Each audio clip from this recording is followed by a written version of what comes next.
ఇవన్నీ అనేక సందర్భాల్లో చెప్పారు. కానీ రాజకీయాల్లో ముందుకు వెళ్తున్న కొద్దీ ఎవరైనా సామాన్య మనుషులైనా లేకపోతే రాజకీయ నాయకులైనా పరిస్థితులను బట్టి లేకపోతే వాళ్ళకు వస్తున్న మెచ్యూరిటీని బట్టి లేకపోతే వాళ్ళు చూసిన ప్రపంచాన్ని చుట్టూ చూస్తున్న ప్రపంచాన్ని బట్టి వాళ్ళ శైలి ఇవన్నీ మార్చుకుంటూ వెళ్తారు. ఈరోజు పవన్ కళ్యాణ్ తీసుకున్న ఒక దీక్ష సంకల్పం ఏంటంటే భారతదేశంలో అందులోనూ ముఖ్యంగా తెలుగు రాష్ట్రాల్లో ఈ సనాతన ధర్మాన్ని హిందూ ధర్మాన్ని ఆలయాలను పరిరక్షించి వాటిని కాపాడుకోవాలనే సంకల్పం తీసుకున్నారు. అందులో భాగంగానే ఈ యాత్రగా చూడొచ్చు. సరే, దీనికి ఒక పొలిటికల్ డిబేట్ కూడా ఎందుకు జరుగుతోంది? ఇవాళ ఎందుకు ఈ డిబేట్ నేను పెట్టానంటే దీనికి ఒక పొలిటికల్ యాంగిల్ లేకపోతే ఒక పొలిటికల్ కలరు ఇచ్చే ప్రయత్నం కూడా జరుగుతోంది. అదేంటంటే ఇవాళ బీజేపీ ప్రధానంగా పవన్ కళ్యాణ్ని ఒక మెషిన్ అంటే ఒక మిషన్లో భాగంగా ఆయుధంగా వాడుకుంటోందా అని చెప్పి, అంటే సౌత్లో పాగా వేయడానికి ప్రయత్నం చేస్తుంది బీజేపీ. తాజాగా మహారాష్ట్ర, ఢిల్లీలో అధికారంలోకి వచ్చిన తర్వాత ఈసారి సౌత్ రాష్ట్రాలు, తెలుగు రాష్ట్రాలు, అటు తమిళనాడు, కేరళను కూడా టార్గెట్ చేస్తుంది. మరి టార్గెట్ చేస్తే పవన్ కళ్యాణ్ ఏ రకంగా బీజేపీకి కలిసి వస్తారు? ఆయన బీజేపీ నాయకుడు కాదే, జనసేన అధినేత. కానీ ఎన్డీఏలో ఇవాళ కీలక భాగస్వామిగా ఉన్న పార్టీకి అధినేత. చూద్దాం ఈ చర్చ ఎటువైపు వెళ్తుంది, జనసేన నాయకులు ఏమంటారు, టీడీపీ ఏమంటుంది, బీజేపీ దీనికి ఒప్పుకుంటుందా, వైసీపీ ఏముంటుంది చూద్దాం. నాతో పాటు స్టూడియోలో కూసంపూడి శ్రీనివాస్ గారు, జనసేన సీనియర్ నాయకులు నాతో జాయిన్ అవుతున్నారు. అలాగే దీపక్ రెడ్డి గారు, మాజీ ఎమ్మెల్సీ, తెలుగుదేశం పార్టీ సీనియర్ నాయకులు. కాకుమాన్ రాజశేఖర్ గారు, వైఎస్ఆర్సీపీ సీనియర్ నాయకులు. ఆంజనేయ రెడ్డి గారు, బీజేపీ సీనియర్ నాయకులు. థ్యాంక్ యూ వెరీ మచ్ అండి అందరికీ. సో శ్రీనివాస్ గారు, నేను కొంత లెంగ్తీ ఉపోద్ఘాతమే చెప్పా. ఎందుకంటే ఒకటి, దీంట్లో ఆయన యాత్ర చేయడానికి ఉన్న కారణాన్ని చాలా స్పష్టంగా చెప్తున్నారు. ఆయన దేనికైతే కంకణబద్ధులై ఉన్నారో దానికోసం. But why it is taking a political tilt or a political colour? Rishi garu, మీకు ప్యానెల్లో ఉన్న పెద్దలందరికీ నమస్కారం అండి. నమస్కారం. సరే, ఈరోజు పవన్ కళ్యాణ్ గారు దక్షిణ భారతదేశంలో కొన్ని దేవాలయాలు సందర్శించడానికని ఈరోజు మొట్టమొదటిగా కేరళ వెళ్ళడం, అక్కడ అగస్త్య మహామునికి సంబంధించినటువంటి ఆశ్రమాన్ని సందర్శించుకోవడం, దాని తర్వాత మీడియాతో కూడా మాట్లాడారు. ఆయన మాట్లాడి ఇది నాకు ఇప్పుడు 4.5 సంవత్సరాల క్రితం ఉన్నటువంటి ఒక మొక్కు. సరే, ఈ మధ్యకాలం కొంచెం అనారోగ్యంగా ఉన్నా కూడా సరే మొక్కు చెల్లించుకోవడానికి అని చెప్పేసి నేను రావడం జరిగింది అనేటువంటి మాట మాట్లాడుతూ కూడా తిరుపతిలో జరిగిన ఘటనలు, ఈ లడ్డు విషయంలో జరిగిన ఘటనలు కావచ్చు, ఇవన్నిటి మీద కొంచెం నాకు బాధ కలిగిందనే విషయం కూడా ప్రస్తావించారు. సరే, ఇది పూర్తిగా వ్యక్తిగతమైనా కూడా ఎప్పుడైతే ఎన్డీఏలో భాగస్వామిగా పవన్ కళ్యాణ్ గారు ఆ రోజున మహారాష్ట్ర పర్యటనలో ఆయన ఎన్నికల ప్రచారంలో వెళ్ళడం, అదే సందర్భంలో అంతకుముందు తిరుపతిలో ఎప్పుడైతే లడ్డు కల్తీ విషయానికి సంబంధించి అక్కడ ఒక మీటింగ్ పెట్టి సనాతన ధర్మం గురించి ఆయన చాలా గట్టిగా మాట్లాడడం ఏదైతే ఉందో ఒక రాజకీయ రంగు పులుముకుంది. మీరు కొంతవరకు చెప్పారు. కానీ ఇప్పుడు ఈ యాత్ర విషయంలో కూడా దీని వెనకాల మోడీ గారి వ్యూహం ఉంది, ఈ రకరకాల బీజేపీ రకరకాలుగా మాట్లాడుతున్నారు. కానీ దానికి రాజకీయాలకు అతీతంగా జరుగుతున్నటువంటి ఒక యాత్ర. అయితే నేను ఏమంటానంటే సనాతన ధర్మం గురించి మాట్లాడినా, హిందూ ధర్మం గురించి మాట్లాడినా, అంటే మన భారతదేశంలో ఏమైపోద్ది అంటే మనసులో భావన ఉంటుంది, ఇష్టం ఉంటుంది, కానీ మాట్లాడాలంటే దానికి ఒక విధమైనటువంటి ఓట్ బ్యాంక్ పాలిటిక్స్ కదా, జంకు, ఒక భయం. అది మాట్లాడితే ఇంకో ఒక మతం గురించి మాట్లాడితే వేరే మతం వాళ్ళు దూరం అవుతారేమో అని ఒక ఓట్ బ్యాంక్ పాలిటిక్స్లో భాగంగా చాలామంది మాట్లాడడానికి ధైర్యం చేయరు. కానీ పవన్ కళ్యాణ్ గారు దీనికి అతీతంగా ఆయన మనసులో ఉన్నది ఏది అయినా సరే బహిరంగంగా చెప్తాడు ఆయన. దానిలో భాగంగానే మీకు ఉదాహరణగా చెప్తున్నా. గతంలో ఒకసారి ఆయన అమెరికా వెళ్ళారు. అమెరికా వెళ్తే అమెరికాలో ఆయన చే గువేరా గురించి మాట్లాడారు. చే గువేరా గురించి మాట్లాడితే ఒక పెద్ద ఆర్టికల్ రాశాడు. అమెరికా వెళ్ళి చే గువేరా గురించి ఎలా మాట్లాడతారు, అమెరికా వాళ్ళకి వ్యతిరేకమైన వ్యక్తి కదా అని చెప్పేసి. ఆ తర్వాత నేను కూడా ఆర్టికల్ రాశాను, అమెరికా వెళ్తే అసత్యాలు మాట్లాడాలా అని. మీరు రాశారా? నేను రాశాను అప్పుడు దానికి కౌంటర్గా. ఎందుకంటే అదే చే గువేరానే మన ఇండియా వచ్చాడైనా మన అప్పట్లో ఉన్న భారత ప్రభుత్వం ఆహ్వానించింది, జరిగినాయి. నేను ఏమంటున్నానంటే ఈ రోజున భారతదేశంలో ఏదైనా మెజారిటీ ప్రజల మనోభావాల గురించి మాట్లాడాలంటే ఒక జంకు, మెజారిటీ ప్రజల మనోభావాలను కించపరచడం మాత్రం చాలా ఈజీ, వెరీ ఈజీ, చాలా ఈజీ. హిందూ మతాన్ని విమర్శించడం అంటే అదో హీరోయిజం. మన తెలుగు రాష్ట్రాల్లో అయితే పవన్ కళ్యాణ్ గారి మీద వ్యాఖ్యలు చేయాలంటే మాత్రం అదొక పబ్లిసిటీ. పవన్ కళ్యాణ్ గారి మీద ఆయన విమర్శ చేశారు అనుకోండి, ఈజీ పబ్లిసిటీ వస్తుంది. అంటే పవన్ కళ్యాణ్ గారిని బేస్ చేసుకుని కొన్ని వందల యూట్యూబ్ ఛానల్స్ సర్వైవ్ అయిన పరిస్థితి మనం ఆయన ఒక ఆదాయ వనరు. పోలేండి, మంచిదే, విమర్శించినా పొగిడినా ఏదైనా మంచిదే, నేను అది కాదంట్లా. నేను ఏమంటున్నానంటే సార్, ఇప్పుడు చాలామంది మేధావులు ఉంటారు, ప్రపంచంలో ఎక్కడ ఉండదు సార్ ఋషి గారు. ఏ దేశానికి వెళ్ళండి, ఆ దేశ మెజారిటీ ప్రజల మనోభావాలను కించపరచడానికి ఎవడో సాహసం చేయడు, అమ్మో ఇంకేమన్నా ఉందా? ఉండదు. కానీ మన భారతదేశంలో చాలా ఈజీ టార్గెట్ అన్నమాట. అంటే మనకి ఒక హక్కు ఉంది కదా మరి, అదే అంటే విపరీతమైన వాక్ స్వాతంత్రం, అంటే భావ ప్రకటన స్వేచ్ఛకి బరితెగింపుకి మధ్యలో ఒక సన్న గీత ఉంటుంది ఋషి గారు, మర్చిపోతున్నారు. అది మర్చిపోయి కూడా వివాదాలు అదే జరుగుతాయి. ఇప్పుడు విచిత్రం ఏంటంటే విమర్శిస్తారో ఈ దేశ సంస్కృతి సాంప్రదాయాలని లేకపోతే అన్నింటినీ కూడా భావజాలాన్ని అన్నింటినీ విమర్శిస్తారో, విమర్శించి అవతల నుంచి ఎవరన్నా కౌంటర్ వచ్చిందనుకోండి, మళ్ళీ వీళ్ళ దాక్కునేది ఎక్కడ, ఈ రాజ్యాంగం వెనకాలో, కులం వెనకాలో, మతం వెనకాల, ఆ గోళ్ళ వెనకాల దాక్కుంటారు. నేను అంటే పవన్ కళ్యాణ్ గారు పదే పదే చెప్తుంది ఏంటంటే సనాతన ధర్మం అంటేనే అన్ని మతాలని కూడా సమానంగా చూసుకోవాలి. It's the core of the country. భారతీయ అది- మూలాల గురించి మాట్లాడుతున్నారు. ఎస్, అది సనాతన ధర్మం ఆయన ఏదో వేరు. మతం గురించో అదే కులాల కదా, గురించి మాట్లాడట్లేదు. ఎక్కడ లేని గొప్పతనం మనకి ఉందో ఋషి గారు. మన భారతదేశంలో అన్ని మతాలని కలుపుకుని వెళ్ళేటువంటి సంస్కృతి సాంప్రదాయాలు మనకే ఉన్నాయి. ఇప్పుడు చూడండి, చిన్న ఉదాహరణ చెప్పుకోవాలంటే ఊళ్ళోని గ్రామాల్లోని ఏదైనా చిన్న బిడ్డకి ఏదైనా జ్వరం వచ్చిందనుకోండి, మసీదుకి వెళ్ళి తాడు కట్టించుకోండి రా అంటారు. అవును. వాళ్ళు హిందువులైనా కూడా, క్రిస్టియన్స్ అయినా కూడా they'll follow. అటువంటి సాంప్రదాయం ఉంది.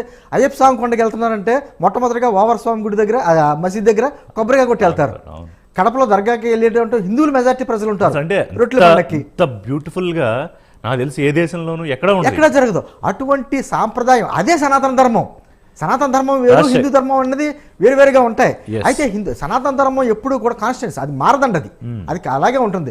హిందూ ధర్మం వేరు, హిందూ ధర్మం యుగాలు బట్టి మారుతూ ఉంటుంది సార్. కానీ ఇవాళ తమిళనాడు వెళ్ళడం మీద, అంటే ఇప్పుడు రాజశేఖర్ గారు ఇవాళ ఆయన ఏమన్నారంటే, ఇందాక శ్రీనివాస్ గారు చెప్పినట్టు అక్కడ దర్శించుకుని బయటకు వచ్చిన తర్వాత అడుగుతారు కదా మీడియా మిత్రులు వాళ్ళు, సో భక్తుల మనోభావాలను కాపాడాలన్నదే నా ఉద్దేశం. తిరుమల లడ్డూ కల్తీ జరగడం నిజంగా దురదృష్టకరం. ఈ వ్యవహారంలో దోషులను అరెస్ట్ చేయడం సంతోషం. దక్షిణ భారతదేశ ఆలయాల సందర్శన పూర్తిగా వ్యక్తిగతం. ఎంత వ్యక్తిగతం అని పవన్ కళ్యాణ్ గారు చెప్పిన రాజశేఖర్ గారు, వారికి ఉన్న ఒక స్టార్ ఇమేజ్ కానివ్వండి, ఇప్పుడు అంతకు మించి ఒక పొలిటికల్ ఎరీనాలో ఆయనకు వచ్చిన ఒక ఇమేజ్ కానివ్వండి, ముఖ్యంగా ఈ వ్యవహారం జరిగిన తర్వాత తమిళనాడులో సనాతనానికి సంబంధించి ఉదయనిధి స్టాలిన్ చేసిన వ్యాఖ్యల మీద అప్పుడు పవన్ కళ్యాణ్ కూడా మళ్ళీ మాట్లాడారు. ఇప్పుడు తమిళనాడు ఆలయాలు, అలాగే కేరళ పూర్తిగా భిన్నమైన రాజకీయ నేపథ్యము లేకపోతే మరో రకమైన నేపథ్యం ఉన్న రాష్ట్రం. సో దీన్ని ఎలా చూస్తున్నారు మీరు? అంటే రాజకీయాలకు ఆయన సంబంధం లేదని చెప్పినా రాజకీయపరమైన చర్చ జరగడానికి కారణం ఏంటి రాజశేఖర్ గారు? Good evening sir. నమస్కారం. ప్యానల్ ఉన్నటువంటి పెద్దలందరూ కూడా ముందుగా నమస్కారాలు. ధర్మ పరిరక్షణ కోసం పవన్ కళ్యాణ్ గారు కదిలారు అనేటువంటిది మరి టీవీ ఛానల్ ద్వారాను పత్రికల ద్వారాను రకరకంగా మరి దక్షిణాది రాష్ట్రాల్లో ప్రముఖ ఆలయాలన్నీ కూడా సందర్శిస్తున్నారు అనేటువంటి మాట. అంటే అందులో ఇన్నర్ మీనింగ్ కూడా ఏంటంటే సనాతన ధర్మ పరిరక్షణ బోర్డు అనేటువంటి ఏర్పాటుకి లక్ష్యంగానే ఆయన తిరుగుతున్నారు అనేటువంటి మాట అంటున్నారు. టీవీ ఛానల్స్ లో కానీ పత్రికల్లో కానీ అలాగే వస్తా ఉంది. అయితే ఒక మాటలో చెప్పాలంటే, ఇప్పుడు రాజకీయ నాయకుడు కాబట్టి రాజకీయాలే వస్తాయి ఖచ్చితంగా.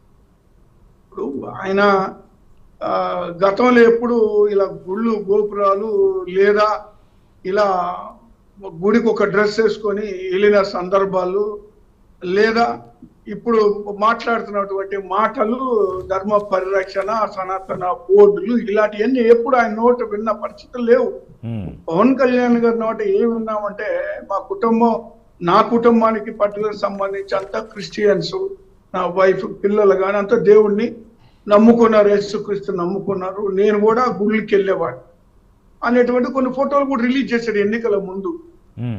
నేను క్రైస్తవ మతాన్ని కూడా నేను ఆచరిస్తాను అనేటువంటి మాట మాట్లాడటమే కాకుండా బైబిల్లో ఉన్న కొన్ని కొటేషన్స్ కూడా అప్పుడప్పుడు ఎన్నికల సందర్భంగా మాట్లాడేటువంటి పరిస్థితులు ఉన్నాయి. ఐఎమ్ నాట్ షూర్ క్రైస్తవ మతాన్ని ఆచరిస్తాను అని ఆయన చెప్పినట్టు నాకు రిజిస్టర్ అవ్వలేదు. మేబీ సబ్జెక్టు గౌరవిస్తారు, ఎందుకంటే వాళ్ళ సతీమణి ఆ మత ఆచారాలు పద్ధతులు ఫాలో అవుతారు కాబట్టి గౌరవిస్తానని చెప్పినట్టు నాకు గుర్తుంది. ఆయన ఆచరిస్తానని చెప్పినట్టయితే ఎక్కడ రిజిస్టర్ అవ్వలేదు రాజశేఖర్ గారు. లేదు సార్, ఆయన గుడికి పోయిన ఫోటోలు కూడా వచ్చినాయి. గుడిలో కూర్చున్న ఫోటోలు కూడా రిలీజ్ చేశారు సార్. చర్చికి సరే అది ఓకే చర్చి సార్ అంటే ఆఫ్ కోర్స్ అది సార్ ఇప్పుడు అది ఇంపార్టెంట్ కాదు సార్. ఇప్పుడు ఆయన అది ఆచరించారా ఆచరించలేదా లేకపోతే మరొకటి ఇంకోటి కాదు. కుటుంబ నేపథ్యం ఆయన ఫ్యామిలీ వరకు ఆయన నేపథ్యం ఆయన చెప్పారు. తర్వాత వచ్చేసి మరి అలాంటి సందర్భాలు ఎన్నికలకు ముందు, ఎన్నికలు అయిన తర్వాత పూర్తిగా రూపాంతరం చెందారు. అది బీజేపీ ప్రభావం వల్ల, బీజేపీతో కలిసినందువల్ల అనేటువంటిది ఆలోచన. అంటే కాదు నాకు డౌట్ సార్ మధ్యలో మాట్లాడితే నేను మాట్లాడలేదు. కాదు నాకు డౌట్ సార్, మధ్యలో క్వశ్చన్ అడగద్దా? నాకు డౌట్. ఇప్పుడు ఒక వ్యక్తి రూపాంతరం చెందడానికి తన పద్ధతుల్లో లేకపోతే నడవడుకో మార్చుకోవడానికి ఇంకొక థర్డ్ పార్టీ ప్రమేయం ఉండాల్సిన అవసరం ఏముంది? ఇప్పుడు ఒకప్పుడు చేగువేరా గురించి మాట్లాడారు, ఆయన పుస్తకాల గురించి అనేక సందర్భాల్లో చెప్పారు పవన్ కళ్యాణ్. అదే పవన్ కళ్యాణ్ ఈరోజు భారతీయ దేశం యొక్క మూలాలు, సనాతన ధర్మము లేకపోతే హైందవ ధర్మము, దాన్ని కాపాడడానికి మీరు అన్నట్టుగా ఈ సనాతన పరిరక్షణ బోర్డు ఏర్పాటు చేయడానికి ఆయన ఒక ఇనిషియేషన్ తీసుకోవడంలో ఆ మార్పు సహజంగా కూడా వచ్చి ఉండొచ్చు కదా. దీంట్లో బీజేపీ వెనకాల ఉంది అనడానికి స్ట్రాంగ్ రీజన్స్ ఏమైనా ఉన్నాయా? అంటే ఒక్కటి సార్, ఇప్పుడు మనం ఆయన పుట్టుకతోనే ఆయన హిందూ ఆయన. సో హిందూ మతాన్ని ఆచరించడం అనేటువంటిది సర్వసాధారణమైన విషయం, దానికి ఎవరు కాదంట. కానీ నేనేమంటానంటే బీజేపీ మత ఛందస్పద పార్టీ అని మత పునాదుల మీద ఉన్నటువంటి బీజేపీ పార్టీతో కలిసిన తర్వాత ఇప్పుడు ఇది మోడీ గారు వదిలినటువంటి రాజకీయ బాణం పవన్ కళ్యాణ్. నాకు మీరు బాణం అంటే ఒకటే ఫేమస్ డైలాగ్ గుర్తొస్తుంది, జగనన్న వదిలిన బాణం అనే. అదే అంటే అసందర్భం అయినా గుర్తొచ్చిందని చెప్తున్నారు రాజశేఖర్ గారు. ఇప్పుడు అలాగా నేనేమంటానంటే సహజంగా ఈ రాష్ట్రాల్లో బీజేపీకి ఉన్నటువంటి ప్రాధాన్యత తక్కువ అందరికి తెలుసు.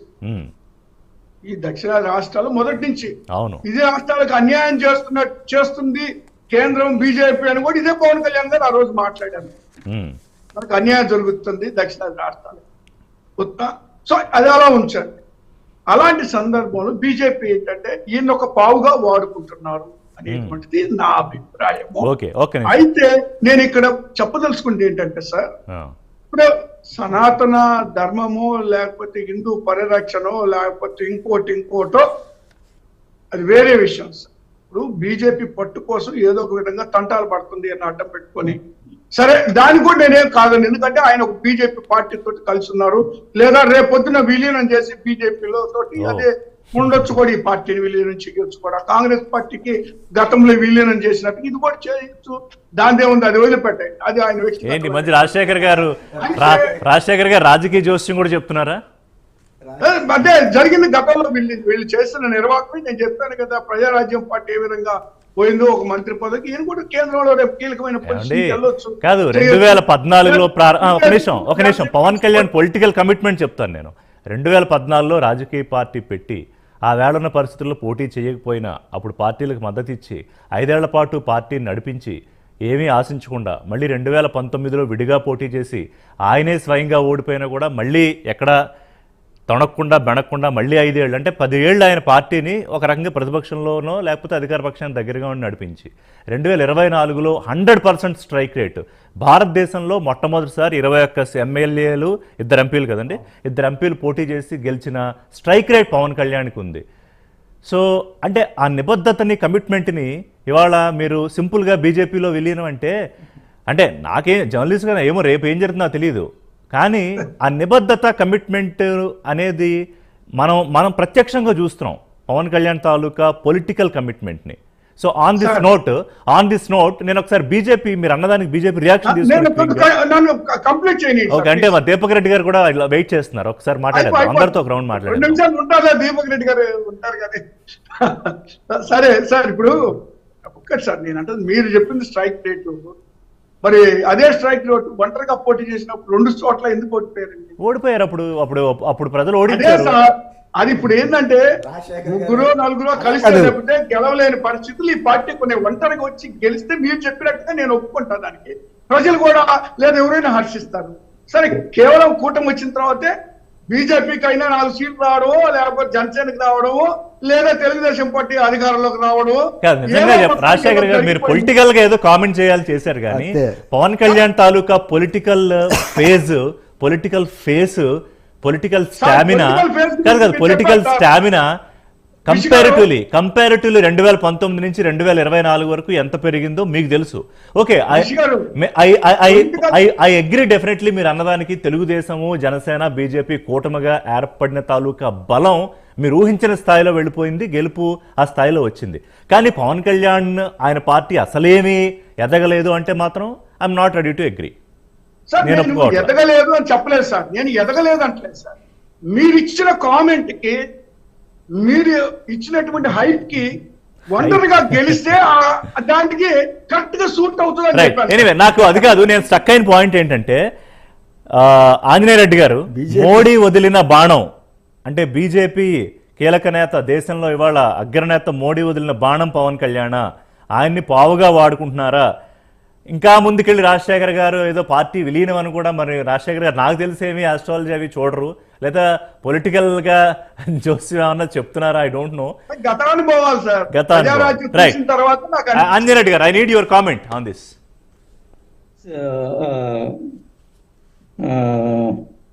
అందరికీ నమస్కారాలండి. ఋషి గారు, మీకు ఛానల్ పాల్గొంటున్న వాళ్ళందరికి కూడా. మోడీ వదిలిన బాణం అన్నప్పుడు మీరు ఎవరు వదిలిన బాణమో షర్మిల గారిని గురించి చెప్పారు. షర్మిల గారు తెలంగాణకి వెళ్ళిపోయి అక్కడ ఒక పార్టీ పెట్టుకున్నారు. ఆ పార్టీని మళ్ళీ కాంగ్రెస్లో విలీనం చేసేసారు.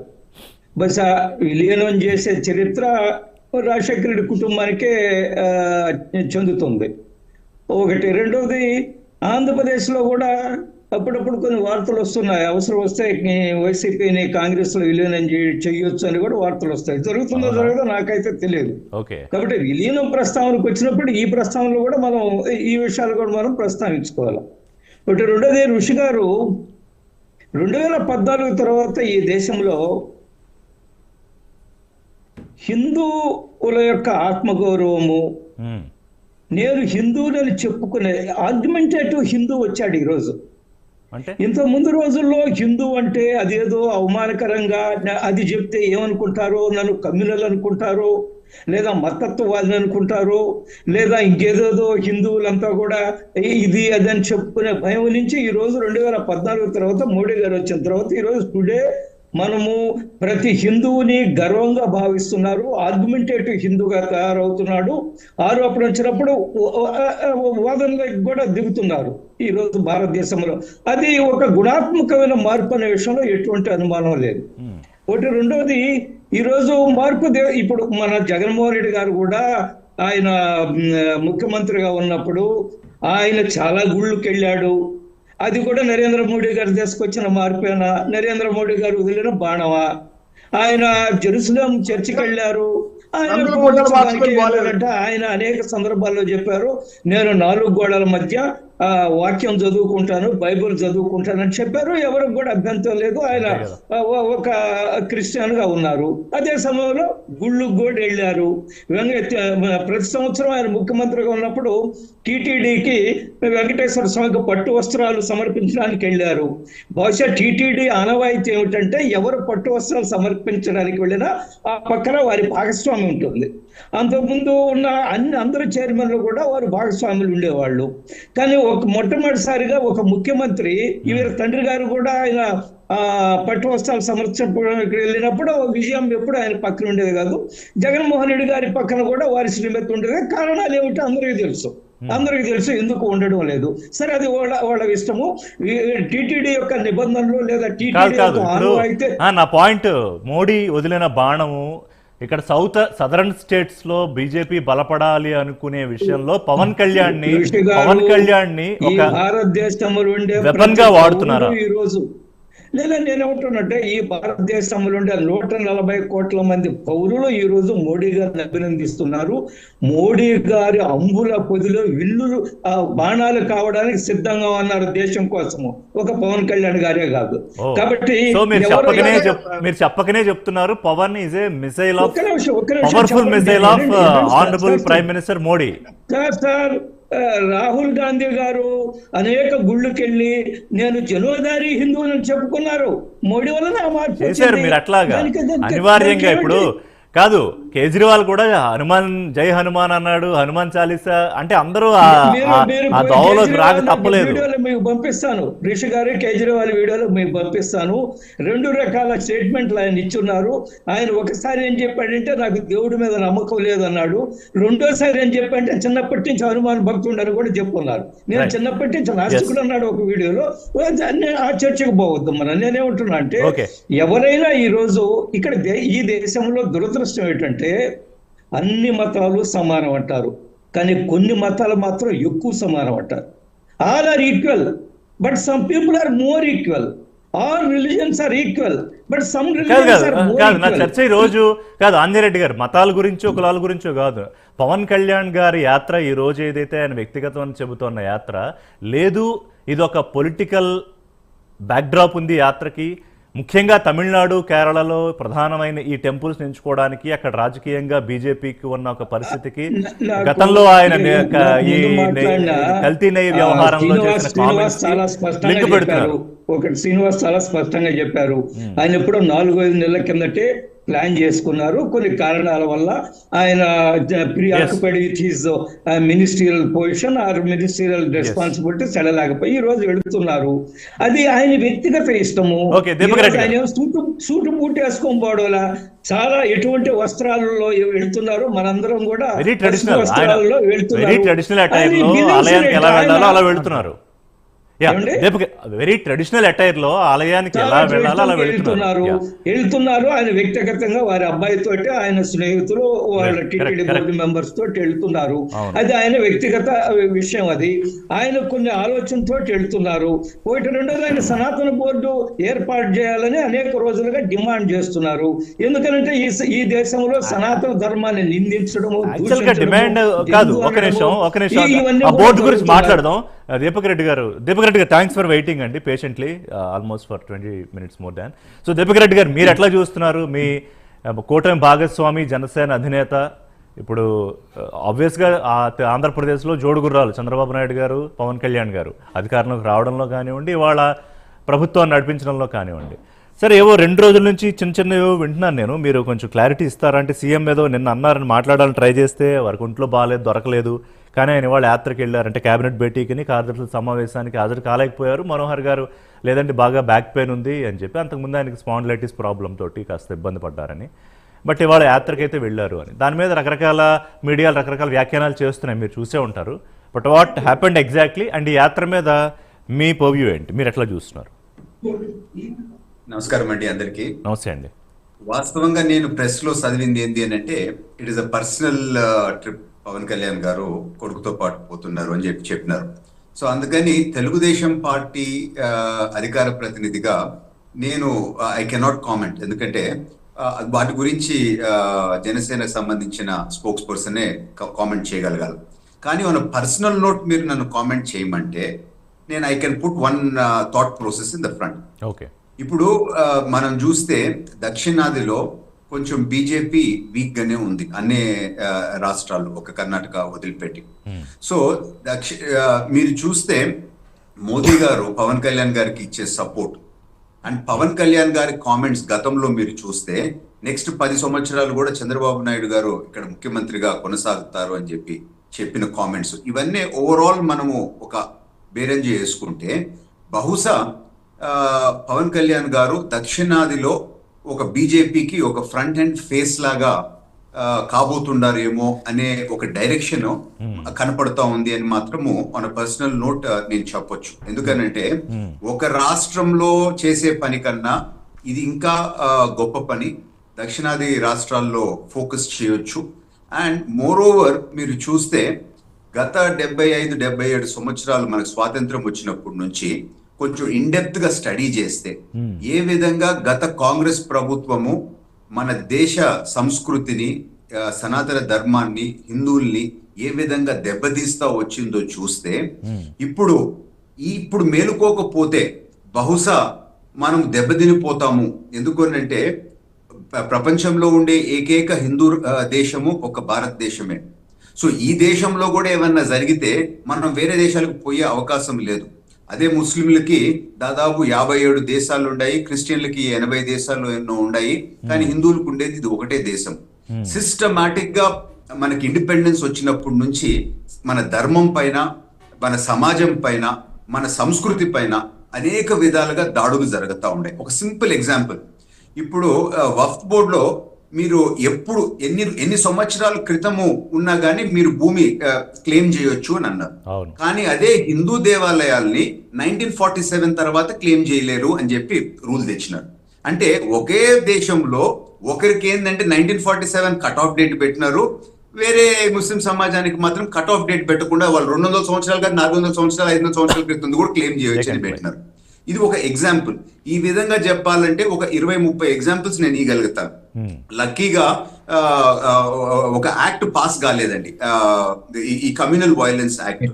దాంతో ఎటువంటి రూల్ పెట్టినారంటే వీళ్ళు ఎవరన్నా హిందూ పూజ చేసుకోవాలంటే ఆ దగ్గరుండే క్రిస్టియన్ చర్చ్ కో మసీదుకో పోయి వాళ్ళని అడిగి నో అబ్జెక్షన్ సర్టిఫికేట్ తీసుకొని వాళ్ళు నో అబ్జెక్షన్ చెప్తేనే వీళ్ళు పూజలు పెట్టుకోవచ్చు అని చెప్పి కాంగ్రెస్ ప్రభుత్వం యాక్ట్ తేబోయింది. అది లక్కీగా పార్లమెంట్ లో పాస్ కాలేదు.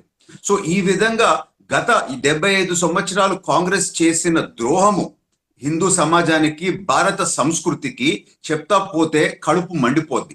సో ఈ టైంలో పవన్ కళ్యాణ్ గారు అనేది పాయింట్ కాదు, కానీ యావత్ భారత్ సమాజము మేల్కొని మన పూర్వీకులు మనకి ఇచ్చిన సంస్కృతిని కాపాడుకునే బాధ్యత అందరి మీద పడతా ఉంది. ఒక అడుగు ముందుకేసి పవన్ కళ్యాణ్ గారు వచ్చిన దానికి వారిని అప్రిషియేట్ చేయాలా, వారిని సపోర్ట్ చేయాలా అందరూ అని చెప్పి కూడా నేను తెలుపుకుంటున్నాను. బాగా చెప్పారు. ఇక్కడ 2 విషయాలు ఉన్నాయి. ఏదైతే ఆయన దేనికైతే కంకణబద్ధులయ్యి నడుం కట్టి బయలుదేరారో అది విజయవంతం అవ్వాలని కోరుకుంటూ, రెండోది మీరు చెప్పింది front and face to BJP in southern states, ఎందుకంటే వీక్గా ఉంది కాబట్టి. అంటే గతంలో అన్నామలై అక్కడ పార్టీ అధ్యక్షుడిగా ఒక తమిళనాడులో ఒక టైంలో ఒక ఊపు తీసుకొచ్చి, సరే అంతకుముందు అన్నా డిఎంకేతో ఆ బంధం వర్కౌట్ కాలేదు, అక్కడ బలం పెరగలేదు, మళ్ళీ డిఎంకే అధికారంలోకి వచ్చింది. సో అన్నామలై కూడా స్వయంగా ఆయనే ఓడిపోయాడు. సో ఆ ప్రయోగం వర్కౌట్ అవ్వలేదు కాబట్టి పవన్ కళ్యాణ్ని ఫ్రంట్ అండ్ ఫేస్గా తమిళనాడు రాజకీయాల్లో పంపాలనుకుంటోందా? జనరల్గా బీజేపీ సహజ రాజకీయ శైలి ఏంటంటే మరో పార్టీకి సంబంధించిన అధినేతనో ఇంకొకళ్ళు వాళ్ళని సూపర్ పవర్గా ప్రొజెక్ట్ చేసి తను ఆ షాడోలో ఉండాలనుకోదు, తనే ఫ్రంట్ ఎండ్గా ఉండాలనుకుంటుంది. బట్ ఇక్కడ భిన్నంగా ఆలోచిస్తోందా సౌత్ స్టేట్స్కి వచ్చేటప్పటికి దీపక్ రెడ్డి గారు అని మీ ఆలోచన? నా అభిప్రాయం ప్రకారము మోదీ గారు గతంలో పవన్ కళ్యాణ్ గారికి ఇచ్చిన గౌరవము, అమిత్ షా గారు మొన్న లాస్ట్ ట్రిప్ లో వచ్చినా గానీ అక్కడ ఆఫీసర్స్ కేవలం 2 కుర్చీలు వేస్తుండారు, ఒకటి ముఖ్యమంత్రి గారికి, ఒకటి అమిత్ షా గారికి. సో దగ్గరుండి అమిత్ షా గారికి కుర్చీ పవన్ కళ్యాణ్ గారికి తెప్పించినారు. అండ్ మోదీ గారు ఇచ్చిన కామెంట్స్ కూడా పవన్ అంటే అని చెప్పి ఇచ్చిన కామెంట్ దేశం అంతా ఒక గౌరవం తీసుకొని వచ్చింది పవన్ కళ్యాణ్ గారికి.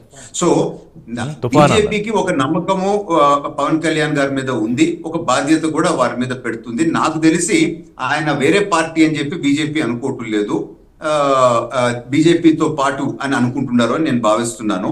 ఖచ్చితంగా పవన్ కళ్యాణ్ గారు గతంలో ఇచ్చిన కామెంట్, ఎందుకంటే చంద్రబాబు నాయుడు గారు ఇంకొక 10 సంవత్సరాలు ముఖ్యమంత్రిగా ఉండబోతున్నారు అని అంటే, సో ఈ 10 సంవత్సరాల్లో ధర్మాన్ని, మన సంస్కృతిని కాపాడేదానికి కంకణబద్ధుడై ముందుకు పోతున్నాడు అని ఒక అంచనాకి మనం రావచ్చు అని మాత్రం నా పర్సనల్ గా నాకు అనిపిస్తా ఉంది. ఎస్ అండి శ్రీనివాస్ గారు, ఇక్కడ ఒక మాట అన్నారు ఆయన, ఒకటి front and face in south స్టేట్స్గా పవన్ కళ్యాణ్ బీజేపీ చూస్తోందని, అలాగే బీజేపీ మన పార్టీ వాడు కాదు కదా, జనసేన పార్టీ నాయకుడు కదా అన్న ఆలోచనలో బీజేపీ కానీ మోడీ కానీ లేరు, అంటే అంత ఓన్ చేసేసుకున్నారు అని పవన్ కళ్యాణ్. అంటే ఋషి గారు ఏమంటే రాజకీయాల్లో సహజంగాను ఏ పార్టీ అధ్యక్షుడైనా కూడా తాను ముఖ్యమంత్రి కావాలి, తన పార్టీ అధికారంలో రావాలనే కోరికలతోటే ఎవరైనా పార్టీ పెడతారు, చేస్తారు.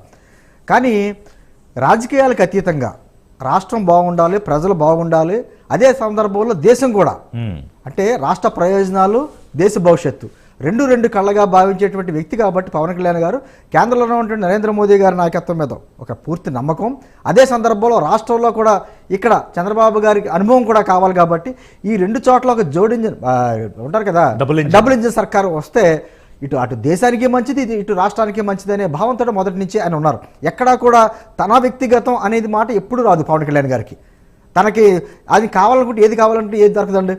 2014 నుంచే కూడా ఆ రోజున పార్టీ పెట్టినప్పుడు కూడా పోటీ చేయకపోయినా అప్పుడు ఉన్నటువంటి బీజేపీకి తెలుగుదేశానికి మద్దతుగానే వెళ్ళారు. అదే సందర్భంలో 2019లో కొంచెం డైవర్ట్ అయినా కూడా 2024 వచ్చేటప్పటికి మన రాష్ట్ర ప్రయోజనాలు ఆశించి ఆయన వెళ్ళారు. ఎక్కడా కూడా తన స్వార్థం చూసుకుంటే వేరే రకంగా తగ్గించుకున్నారు. అది ఎక్కడ ఆయన అదే అంటారు, ఇందాక బైబిల్ వాక్యం కూడా చెప్పిందాక రాజశేఖర్ గారు చెప్పిన ఎక్కడ తగ్గాలో అక్కడ తగ్గారు ఆయన, తాను తగ్గించుకున్నాడు ఆయన. ఎందుకంటే ప్రజల ముందు పెట్టాడు ఆయన. ఈ రోజున ఏమవుతుందంటే అంటే మీరు తమిళనాడు కావచ్చు, కేరళ కావచ్చు, ఈరోజు సౌత్ ఇండియాలో 2 స్టేట్లు కొంచెం బీజేపీ కొరగడానికి కొయ్యగా ఉన్నాయి. కాకపోతే ఇక్కడ మనం సంస్కృతిని రాజకీయాల్ని కలిపి చూడొద్దండి. ఇది ఇప్పుడు కేరళ ఉంది, లేకపోతే తమిళనాడు ఉంది. హిందూ సాంప్రదాయానికి సంబంధించిన అత్యద్భుతమైనటువంటి దేవాలయాలను కూడా 2 రాష్ట్రాల్లో ఉన్నాయి. ఆ ప్రజలు సార్ ఎప్పుడు కలిపి చూడరంటే, అంటే నా పాయింట్, ఎప్పుడు కలిపి చూడకపోయేవారంటే తాజాగా తిరుమలలో జరిగిన వ్యవహారం తర్వాత పవన్ కళ్యాణ్ ఆయన ఒక ఫైర్ లాగా ఆయన మాట్లాడిన తీరు, అంటే ఇప్పటి వరకు నాకు గుర్తుండి ఆంధ్రప్రదేశ్లో కానీ తెలంగాణలో కానీ ఏ పాలిటీషియన్ హిందూ ధర్మం కోసం అంత స్థాయిలో ఫైట్ చేసిందైతే ఈ 18 ఏళ్ళలో నాకు గుర్తులేదు. అదే అంటున్నానంటే, ఎందుకంటే అందుకని దాన్ని లింక్ చేయాల్సి వస్తుంది. అంటే మాట్లాడడానికి చెప్పినట్టు ఓట్ బ్యాంక్ రాజకీయాలతో ఏం మాట్లాడితే ఏ ఇతరులకు సంబంధించిన వర్గాలు దొరబోతాయి అన్నటువంటి భయంతో మాట్లాడతారు. ఇక్కడ పవన్ కళ్యాణ్ గారు అలా కాదు. మన సంస్కృతి సాంప్రదాయాలను గౌరవించుకుంటేనే ఇతర సాంప్రదాయాలను కూడా గౌరవించాలి. ఆయన ఒక మాట అన్నారండి, మన సనాతన ధర్మంలో భాగం ఏంటంటే మన హిందూ మతానికి సంబంధించి ఏదైనా సాంప్రదాయానికి ఇబ్బంది కలిగితే నేను ఎలా మాట్లాడతానో అదే విధంగా క్రిస్టియానిటీలో సంబంధించి కావచ్చు, ముస్లింలకు ఎవరికి ఇబ్బంది కలిగినా నేను అదే విధంగా గళిపుతానంటే కోర్టుల విషయంలో కూడా అన్నారు. అవును, కోర్టులను కూడా ప్రస్తావించారు. అదేదండి అంటుంది. ఈ విషయాలన్నీ ఆలోచిస్తుంది. అంటే ఖచ్చితంగా పవన్ కళ్యాణ్ గారు ఎప్పుడైతే మహారాష్ట్రలో ఆయన బీజేపీ తరఫున ప్రచారం చేశారో, అంతకుముందు గెలవలేని ప్లేసులు అవి కాంగ్రెస్ ఖాతాలో ఉన్నటువంటి ఖాతాలో కూడా ఇల్లు బీజేపీ ఖాతాలో పడ్డాయో, అదే సందర్భంలో సనాతన ధర్మం గురించి ఈయన తిరుపతిలో మాట్లాడిన ఆ మాటలు ఏదైతే దేశవ్యాప్తంగా సంచలనం కలిగించినాయో, ఖచ్చితంగా దక్షిణాది రాష్ట్రాల్లో ఈయన ఒక ఐకాన్గా ముందుకు వెళితే బాగుంటుందని బీజేపీ కూడా అనారోగ్యరీత్యా వెళ్ళలేకపోయారు కానీ లేకపోతే అక్కడ కూడా ఈ రోజు చదివింది ఏంటంటే ఆయన ప్రత్యేకించి చెప్పింది 4.5 సంవత్సరాల క్రితం నేను మొక్కుకున్న మొక్కులు ఇవి వెళ్ళాలని. సరే వెళ్ళలేకపోయాను, ఈ రోజు కొంత అనారోగ్య పరిస్థితుల్లో ఉన్నా కూడా ఈ మొక్కు తీర్చుకోవాలనుకున్నాను, బయలుదేరిపోయాను, రాజకీయాలతో సంబంధం లేదన్నాడు. మీరన్న దీపక్ రెడ్డి గారు పర్సనల్ ఒపీనియన్ మీద మీరు ఏకీభించట్లేదా? ఒకటి, Pavan Kalyan is the front and face of BJP in southern states, point number 1 అంటుంది. ఖచ్చితంగా బీజేపీకి అవకాశం ఉంది. ఎందుకంటే రాజకీయంగా కూడా పవన్ కళ్యాణ్ గారిని ఉపయోగించుకుంటున్నారు కాబట్టి, మహారాష్ట్రలో ఉపయోగించుకున్నారు కదా, అంటే ఢిల్లీ అంటే ఆయన అనారోగ్యంతో వెళ్ళలేదు. ఖచ్చితంగా బీజేపీ కూడా ఉపయోగించుకుంటే తప్పే ఉంది దీంట్లోని. దాన్నే రాజశేఖర్ గారు చెప్పారు కదా, అన్నాడు ఆయన. ఇక్కడే ఉంది, ఆ మాటలోనే ఉంది. వాడుకుంటున్నారన్న మీరేం ఉపయోగించుకున్నారు అంటే ఒకటండి. ఇప్పుడు నిజంగా జెండా వేరు, ఎజెండా వేరు ఉంటాయి, రెండు అన్ని ఒకటే అయితే వెరీ గుడ్. ఇప్పుడు జెండా వేరు కానీ ఎజెండా ఒకటి అయిపోయింది, అంత ఖచ్చితంగా ఉంటుందండి. నేను అదే చెప్పాను, రాష్ట్ర ప్రయోజనాలు, దేశ ప్రగతి 2 కళ్ళుగా పవన్ కళ్యాణ్ గారు ప్రయాణం చేస్తారు. ఖచ్చితంగా ఈ రోజున ఉదయనిధి స్టాలిన్ గారు తమిళనాడులో ఏదైతే వ్యాఖ్యలు చేశారు చేశాడు ఆయన సనాతన ధర్మం గురించి, అదొక వైరస్ దాన్ని నిర్మూలించాలని మాట్లాడాడు సార్. ఖండించడానికి కూడా చాలా మంది భయపడ్డారు, చాలా కనపడ్డది. ఈ రోజున పవన్ కళ్యాణ్ గారు ఈ రాజకీయాలకు అతీతంగా మాట్లాడుతున్నారు. ఆయన ఇష్టం వచ్చినట్టు మాట్లాడుతున్నారంటే పవన్ కళ్యాణ్ ఒకటి సహజంగా వారు హిందూ ధర్మ పరిరక్షణ కోసం, సనాతన ధర్మ పరిరక్షణ కోసం నిలబడడంతో పాటుగా బిగ్గర్ షాడో, నవ్వుతూ వెనకాల ఒక పోస్టర్ వేస్తే ఒక పెద్ద షాడో ఏదో ఉంది. ఇంకెందుకు ముసుగులో గుద్దులాటేందుకు మీరు బీజేపీ అనేది అంటున్నారు. ఆంజనేయరెడ్డి గారు ముందు ఒక మాట, ఓకే, మన రాజశేఖర్ గారు మీరు ఇందాక కామెంట్ మీరు చూస్తే చర్చ్ కి టెంపుల్ కి మధ్యలో కన్ఫ్యూజ్ అయిపోయినారు. చర్చ్ జగన్మోహన్ రెడ్డి గారి కుటుంబానికి సంబంధించిందండి, పవన్ కళ్యాణ్ గారికి సంబంధించింది టెంపుల్ అండి. రాజశేఖర్ గారి ఫేస్ ఇప్పుడు చూస్తే ఫ్యూచర్ అర్థమైపోయింది ఆయన గొంతులో. ఒక సెకండ్, రాజశేఖర్ గారి గొంతులో ఇప్పుడు చూస్తుంటే ఫ్యూచర్ ఆయనకు ఒక విధంగా అర్థమయ్యి ఈ 3 పార్టీల్లో ఏ పార్టీ నేను చేరాలా అని చెప్పి లోపల మనసులో ఒక ఆందోళనలో దీపక్ రెడ్డి గారు మీకు చిన్న రాజశేఖర రెడ్డి గారు right person in wrong party. నేను ఎప్పటి నుంచో అనుకుంటాను ఆ మాట. రాజశేఖర్ గారు చాలా మంచి వ్యక్తి అండి, right person in wrong party. మరి ఏం చేస్తారు, పార్టీకి సంబంధించినట్టు భాష మాట్లాడతాడు ఆయన. నేనేమన్నా రాజశేఖర గారు ఇంకో మాట మాట్లాడారు, ఏమని, ఇదో బీజేపీ వదిలిన బాణం అని. మరి నేను జగనన్న ఏమనుకోవాలి, మీ జగనన్న సోనియా గాంధీ వదిలేసిన బాణమా అంటే అవాంటెడ్ వదిలేసిన Abandoned, బాణం. అంటే అంతే కదా. వదిలేసిన అదే సోనియా గాంధీ Abandoned. వదిలేసిన బాణమా Right. నేను అంటే అలాగే రాజకీయాలతో మీరు ముడిపెట్టద్దు దయచేసి అనేటువంటి- రాజశేఖర్ గారిని పార్టీ మార్చి లాగేయద్దు. ఇప్పటికే నాకు వైసీపీ నుంచి ప్యానలిస్టులు చాలా ఇబ్బందిగా ఉంది. సో అంటే మీ ప్యానలిస్టుల గురించి రాజశేఖర రెడ్డి గారి భవిష్యత్తు రా- పాడు చేస్తారా? రాజశేఖర్ గారు. అలాగే రాజశేఖర రెడ్డి గారు రాజశేఖర గారి భవిష్యత్తు సార్ ఇక్కడ పాడు చేస్తారా? కాదు, రాజకీయ నాయకులు రాజకీయ పార్టీలు ఎవరి స్వార్థం వాళ్ళు చూసుకుంటున్నప్పుడు నేను కూడా చూసుకుంటా సార్, తప్పే ఉంది. రాజశేఖర్ గారు ఆ లైటర్ నోట్ నేను కామెంట్ చేశాను. కాదు ఒక సార్ నిమిషం. ఒకటి సార్ ఆ. రిషి గారు ఒక చిన్న మాట సార్. ఇప్పుడు మన మిత్రులు శ్రీనివాస్ గారు మాట్లాడిన సార్, ఇప్పుడు పార్టీ మారడం అనేటువంటి ఎదుటి ఎప్పుడో మారి వరకు నాకు తెలుసు, నాకు తెలుసు. ఆంధ్రప్రదేశ్ లో మీకు వచ్చిన అవకాశాల గురించి కూడా నాకు తెలుసు. 2 సార్లు మంత్రిగా చేసేవాడు సార్. ఎందుకంటే నాకు వచ్చినటువంటి ఆఫర్స్ అనేక సందర్భాల్లో అనేక మంది పెద్ద నాయకులే, ఈవెన్ చంద్రబాబు నాయుడు గారే నాతో 2 సార్లు ఫోన్లు చేసి మాట్లాడిన పరిస్థితి. టికెట్ ఇస్తున్నారు రాజశేఖర్, వాళ్ళు ఇవ్వకపోయినా ఎందుకు వాళ్ళంటే తిరుగుతున్నావు అన్న సందర్భాలు కూడా ఉన్నాయి. పెద్దవాడు ఆయన అంటే నాకు అప్పుడు గౌరవం సార్. మీరు చేస్తే నాకు చాలా అంబ్రాజింగ్ ఉంది సార్. మీరు పెద్దవాళ్ళు, మీరు నాకు కాల్ చేసి అడగడం అంటే, కాకపోతే నేను రాలేకపోతున్నాను సార్, మీరు దయచేసి క్షమించాలా. So that- నేను రాజశేఖర రెడ్డి గారు భక్తుడిని. యా, అదేంటంటే ఆ కుటుంబంతో ఆయన మనకి నాకు ఆ సంబంధాలు కాదు, ఉన్నాయి. చంద్రబాబు నాయుడు మీకు ఫోన్ చేసిన సందర్భం కాదు నాకు గుర్తుంది, ఎందుకంటే మీరు నాకు పర్సనల్ నోట్ లో షేర్ ఒక్క చేశారు. నిమిషం ఒక నిమిషం. అది ఎందుకంటే మీ పట్ల, మీ వ్యక్తిత్వం పట్ల ఆయనకున్న గౌరవంతో ఆయన నేరుగా ఫోన్ చేశారు. సరే, అది అయిపోయింది. ఓకే, ఇంకా ఒక అలాగే నిమిషం. ఒకటండి రాజశేఖర రెడ్డి అలాంటి గారి పరిస్థితుల్లో అలాగే సార్. రాజశేఖర కాబట్టి అలాగే శ్రీనివాస్ రాజశేఖర ఒక్క నిమిషం. అరే రాజశేఖర రెడ్డి గారి భక్తులు అయితే కాంగ్రెస్ పార్టీలో ఉండాలి కానీ వైఎస్ఆర్ కాంగ్రెస్ పార్టీలో ఎందుకుంటారు? వైఎస్ఆర్ కాంగ్రెస్ పార్టీకి రాజశేఖర రెడ్డి గారికి సంబంధం ఏంటి? మీరు మళ్ళీ అంత లాజిక్ లోకి వెళ్ళారా? అంతే ఓకే, కదా. ఓకే. Anyway, రాజశేఖర కాదు కాదు రెడ్డి కాదు గారు కాదు, నేను డైవర్ట్ అవుతున్నా ఆ మళ్ళీ. సీతారాం ఒక నిమిషం, ఒక నిమిషం, ఆయన. ఒక నిమిషం. నాకు ఇక్కడ ఆంజనేయ గారితో పాయింట్స్ ఉన్నాయి. నేను Yes, yes. చెప్తుంది ఆ. వైఎస్ కుటుంబానికి సార్. నేను చెప్తుంది ఓకే, వైఎస్ వైఎస్ కుటుంబానికి మీరు కాంగ్రెస్ లాయల్ పార్టీలో 10 లేదు, సంవత్సరాలు జగన్మోహన్ రెడ్డి గారు పనిచేశారు చెప్పండి. Sir. You are loyal follower to YS అంటే అప్పుడు మరి చాలా క్వశ్చన్స్ అంతే. వచ్చేస్తాయి. ఇది మళ్ళీ వేరే చర్చ. జగన్ మీరు అప్పుడు గారు, షర్మిల్ గారి జగన్మోహన్ రెడ్డి కాదు కాదు ఇప్పుడే జగన్మోహన్ రెడ్డి గారితో నడిచామంటే తర్వాత ఈ ప్రయాణం ఆయనతోనే ముగింపు ఉంటుంది. వైఎస్ అంతే. కుటుంబం అంటే పార్టీ రాజశేఖర రెడ్డి గారి మారే తర్వాత ఆలోచన మోస్ట్ ఇంపార్టెంట్ విజయం అండి. రైట్. ఓకే, ఎందుకంటే ఎనీవే ఒక సారీ, మై నిమిషం సబ్జెక్ట్ సార్, ఇస్ నా టైం బీయింగ్ డైవర్టెడ్. ఒక నిమిషం. ఆంజనేరెడ్డి గారు, ఇప్పుడు సరే బాణాలు అయిపోయాయి. ద ఫ్రంట్ అండ్ ఫేస్ అని అన్నారు దిలీప్ రెడ్డి గారు. బ్యూటిఫుల్ ఇది చేశారు ఆయన, కాయినింగ్ ఆ వర్డ్ని. ఏంటి దాని మీద మీ స్పందన ఏంటి? అంటే తప్పేం లేదు, ఏ పార్టీ అయినా ఎదగాలి అనుకున్నప్పుడు తనకు అక్కడ ఎవరు ఉపయోగకరమో. లేదు, అదేమి బిలో ద బెల్ట్ కామెంట్ కాదు కదా దీపక్ రెడ్డి గారు చేసింది. కానీ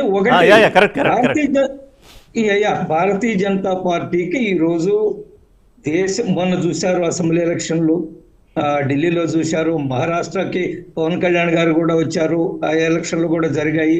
నేనేమంటున్నా, భారతీయ జనతా పార్టీకి ఈ రోజు ఇంకొక పార్టీ, ప్రాంతీయ పార్టీ నాయకుడిని ఫ్రంట్ అండ్ ఫేస్ గా పెట్టి ఎదగాల, అభివృద్ధి కావాలా, అధికారానికి రావాలని అనుకుంటుందని మాత్రం నేను అనుకోవడం లేదు.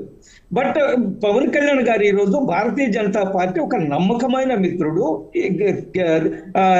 Reliable man. ఎందుకంటే అనేక విషయాల్లో అనేక ప్రాంతీయ పార్టీలు మాకున్నాయి.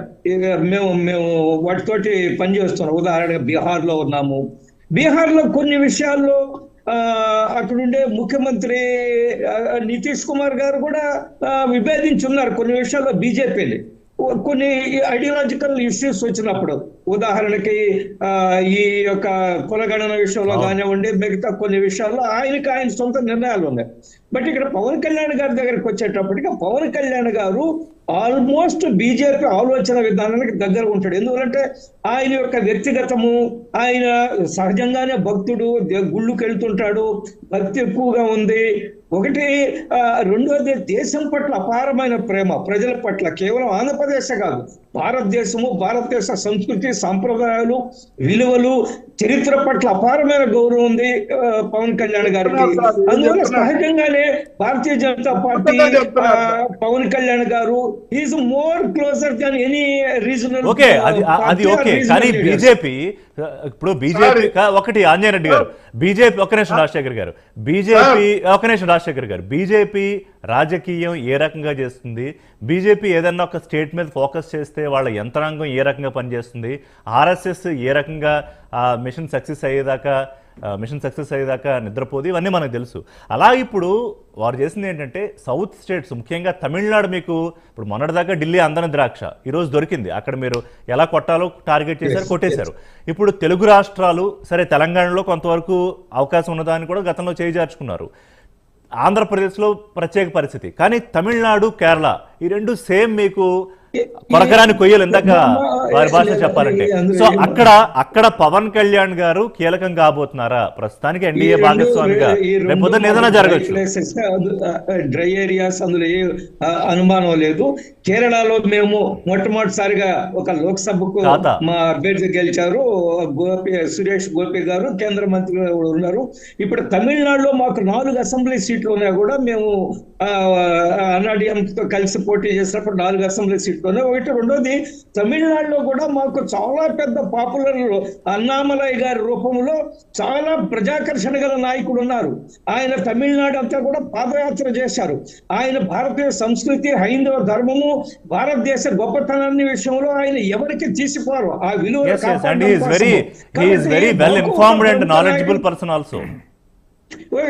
ఒకటి. రెండోది, పవన్ కళ్యాణ్ గారితో ఏమిటి అడ్వాంటేజ్ అంటే is more popular than any regional leader. ఎందుకంటే ఆయన సినిమా హీరోగా నటించడము, అదే సమయంలో ఆయన ఫైటింగ్ స్పిరిట్ మనం చూసాం గత 10 సంవత్సరాల నుంచి కూడా ఎటువంటి వ్యాఖ్యలు చేశారో, ఏ విధంగా పోరాటం చేశారు, ఏ విధంగా ఆయన రాజకీయాన్ని ముందుకు తీసుకొచ్చారు, వాళ్ళ అన్నగారితో సంబంధం లేకుండా.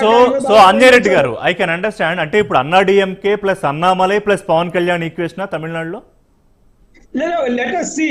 మనం నేనేమంటున్నా అంటే మనం బ్రిడ్జి వచ్చినప్పుడు దాటడానికి, బ్రిడ్జి రాకముందే మీరు దాటేయండి అంటే అది కరెక్ట్ కాదు కదా. తమిళనాడులో ఏం జరగబోతుందో మనం చూద్దాం. మేము అన్నాడీఎంతో కలిసి పనిచేసాము, మధ్యలో కొన్ని సమస్యలు వచ్చాయి. మా అన్నామలై గారు వచ్చిన తర్వాత ఆయన విధానంలో కొన్ని వారితో దూరంగా ఉండాలని నిర్ణయం తీసుకున్నారు. ఆయన భవిష్యత్తు ఏం చేస్తుందో చూద్దాము. ఒకటి నేను చెప్పగలను ఏమిటంటే, పవన్ కళ్యాణ్ గారు ఎందువల్లంటే ఇంతకుముందు తెలుగు ఫిల్మ్ ఇండస్ట్రీ అంతా చెన్నై నుంచి వచ్చిందే కదా, తమిళనాడులోనే కదా ఒకప్పుడు ఎక్కువగా ఉన్నాం. ఆయన పెరిగిందంతా కూడా చాలా మటుకు అక్కడే చెన్నైలోనే. తెలుగు హీరోలంతా కూడా చెన్నై నుంచే ప్రారంభమైంది కదా వారి సినిమా జర్నీ. అందువల్ల పవన్ కళ్యాణ్ గారు కూడా తమిళనాడులో చాలా పాపులర్ గా ఉంటారు, చాలా పేరు ప్రఖ్యాతులు ఉన్నాయి. కేరళలో ఈరోజు డిప్యూటీ ముఖ్య చీఫ్ మినిస్టర్ గా ఈరోజు ఆంధ్రప్రదేశ్ లో ఉన్న ఆయన తీసుకుంటున్న నిర్ణయాలు దేశవ్యాప్తంగా చర్చ జరుగుతున్నా. ఆయన ప్రతిరోజు జాతీయ వార్తా ఛానల్లో పవన్ కళ్యాణ్ నిధులు పంపించడము, చర్చనీయ అంశం ఉన్నాయి. ప్రజాకర్షక పథకాల్లాగా మనం చూస్తున్నాం. అందువల్ల రాజశేఖర్ గారు more popular leader. BJP and Janasena కలిసి ఎంతవరకు ముందుకెళ్లాలా, ఏ విధంగా ప్రజలకు మేలు చేయాలా, ఏ విధంగా జాతీయ శక్తుల ప్రభుత్వంలో తీసుకురావాలి, కేరళ కానివ్వండి, తమిళనాడు కానివ్వండి. మేము ఆల్రెడీ ఒకవేళ ఒరిస్సా సౌత్ కాగా అనుకున్నా కానీ సౌత్ లో ఒక అద్భుతమైన విజయాలు మేము ఒరిస్సాలో సాధించాము. ఒరిస్సాలో బీజేపీ ఉంది. తెలంగాణలో మీరు ఇందాక చెప్పారు మీరు మిస్ చేసుకున్నారని. బట్ మొన్న లోక్సభ ఎన్నికల్లో ఒక మంచి విజయాలు సాధించాం, 8 మంది మేము గెలిచాము. నేను అన్నది అధికారానికి వచ్చే పరిస్థితి ఉన్నప్పుడు మిస్ చేసుకున్నారు, బస్సు వదిలేసుకున్నారు అంటున్నా. ఏమండి, బండి సంజయ్ గారు ప్రెసిడెంట్ గా ఉన్నప్పుడు అధికారంలోకి వచ్చేంత వాతావరణం రీజన్స్ కొంతమంది ఇలాంటి ఇండిపెండెంట్ అనలిస్ట్ లో యాంకర్స్ ఆ వ్యాఖ్యలు చేస్తుంటారు. నేనేమంటున్నా అంటే ఈరోజు సౌత్ లో కూడా భారతీయ జనతా పార్టీ పట్ల పెద్ద ఎత్తున ఆదరణ పెరుగుతుంది. పవన్ కళ్యాణ్ గారు లాంటి ప్రాంతీయ పార్టీ నాయకులతో మాకు మంచి సంబంధాలు ఉన్నాయి.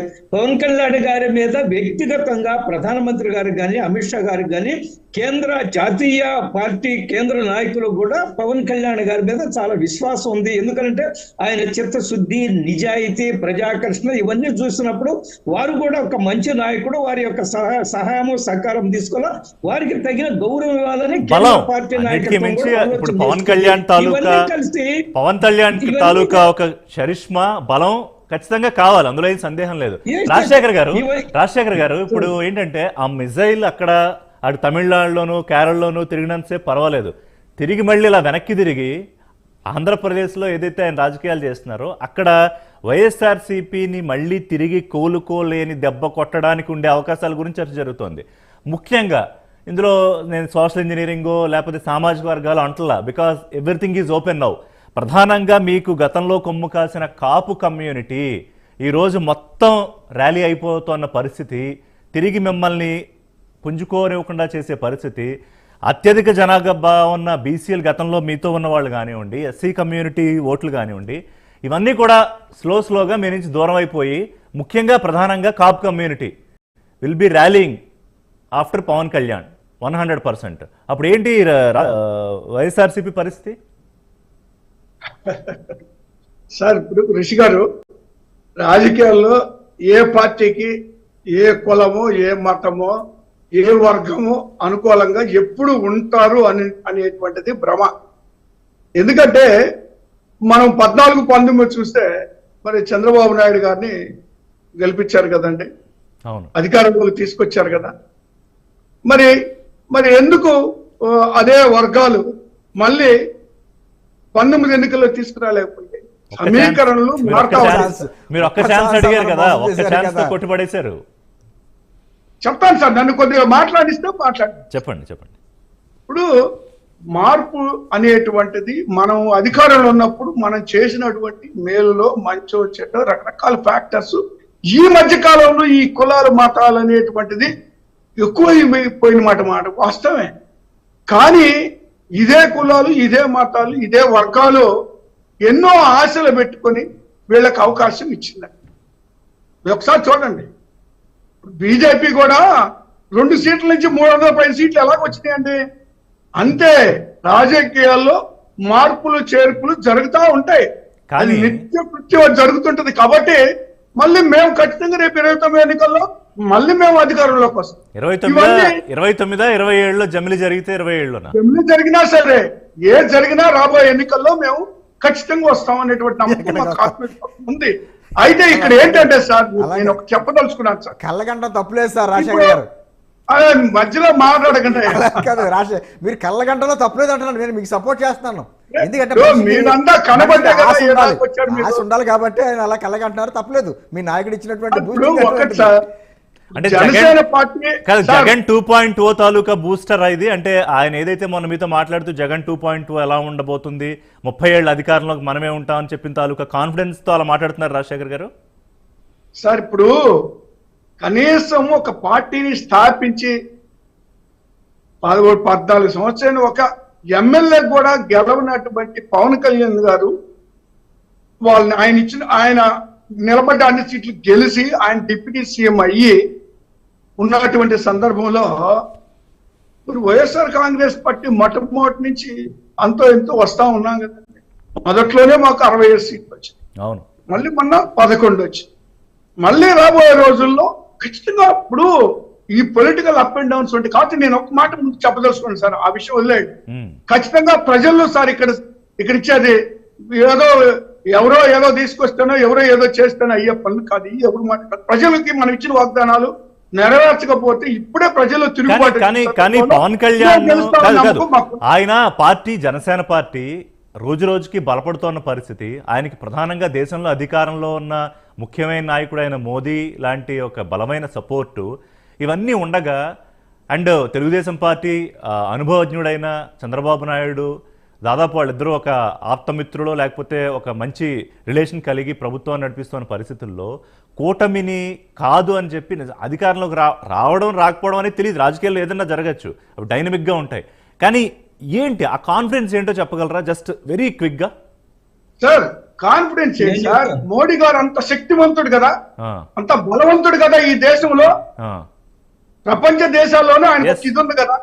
ఆంధ్రప్రదేశ్ లో ఒక్క ఎమ్మెల్యే టికెట్ గెలుచుకోమనండి వాళ్ళు బీజేపీ నిలబడి డైరెక్ట్ గా. అంటే ఏ పొత్తు ఎమ్మెల్యే టికెట్ గెలుచుకోమనండి సార్. అంజరెడ్డి గారు, దీపక్ రెడ్డి గారి దగ్గరికి క్విక్ రెస్పాన్స్.